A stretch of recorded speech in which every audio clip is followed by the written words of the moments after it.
Number 2، نماز پڑھتے ہوئے مجھے یہ احساس کیوں نہیں ہوتا کہ میں اس کائنات کے رب کے سامنے کھڑا ہوں؟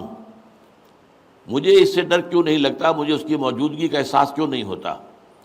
مجھے تو بتایا گیا تھا خواتین کی طرف سے سوال ہے، یہاں تو آ گیا کہ کھڑا ہوں، مجھے اس سے ڈر کیوں نہیں لگتا؟ مجھے اس کی موجودگی کا احساس کیوں نہیں ہوتا؟ اس کا تعلق ہے یقین کی گہرائی سے۔ اس پر حقیقت ایمان کے ضمن میں میری ایک کتاب بھی موجود ہے، اسے پڑھیے۔ اور میں نے پچھلے دنوں 40 نبوی جو ہے اس کی جو حدیث کا درس میں دے رہا ہوں جمعے کے خطبات کے اندر، اس میں بھی اسلام اور ایمان پر بڑی مفصل بحثیں میں نے کی ہیں، اس کے بھی آڈیو ویڈیو موجود ہیں۔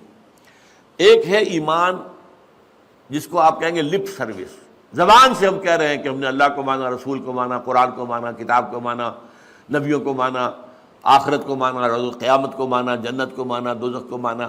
یہ ہے ایک سطح۔ ابھی آپ کا یقین دل میں قائم نہیں ہے۔ اس وقت تو ظاہر بات ہے کہ آپ کا قول کچھ اور ہوگا، عمل کچھ اور ہوگا، اس لیے یقین تو ہے ہی نہیں، یہ تو صرف قول ہے۔ ذالک قولہم بافواہہم، اپنے منہ سے بات آپ نکال رہے ہیں صرف، لیکن یہ دل میں نہیں ہے۔ اچھا، اب دل میں اتر جانا بھی اس کے درجے ہیں۔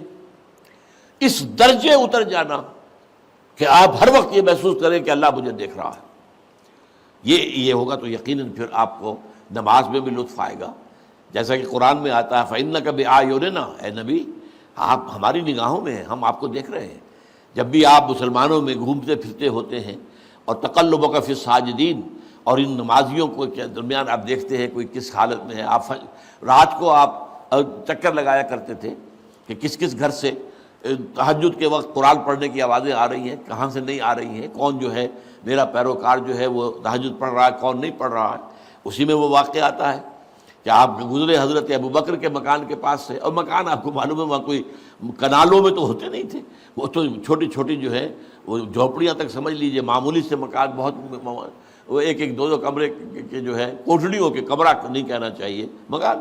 تو ظاہر بات ہے اس کے اندر اگر کوئی شخص قرآن پڑھ رہا ہے تو باہر سے گزرنے والا سنے گا۔ تو حضرت ابوبکر کا آپ نے دیکھا کہ بہت آہستگی سے پڑھ رہے ہیں، حضرت عمر کو دیکھا کہ بڑے زور شور سے پڑھ رہے ہیں۔ تو اگلے دن صبح فجر کے بعد پوچھا کہ ابوبکر تم یہ اتنا آہستہ کیوں پڑھ رہے تھے؟ انہوں نے کہا میں اس کو سنا رہا تھا جو سنتا ہے۔ اللہ کو سنانے کے لیے بلند آواز سے پڑھنا تو ضروری نہیں ہے، اللہ تو میں کتنے ہی ہلکے سے ہلکی بات میں کہوں، بلکہ صرف کلام نفسی بھی ہو، دل ہی میں بات کروں، وہ بھی اللہ کے علم میں آ جائے گا۔ حضرت عمر سے پوچھا تم کیوں زور سے پڑھ رہے تھے؟ کہ میں شیطان کو بھگانا چاہتا تھا کہ شیطان بھاگ جائے۔ تو آپ نے کہا دونوں ٹھیک ہو، لیکن یہ اے ابوبکر تم ذرا اپنی آواز اونچی کرو، اور اے عمر تم ذرا اپنی آواز پست کرو، یعنی ایک معتدل پر تمہیں آ جانا چاہیے۔ تو یہ معاملہ ہوتا ہے اصل میں ایمان کی گہرائی کا۔ ایمان کی پھر آخری گہرائی وہ ہے کہ ایسا یقین ہو جائے کہ گویا کہ آپ خود اللہ کو دیکھ رہے ہیں۔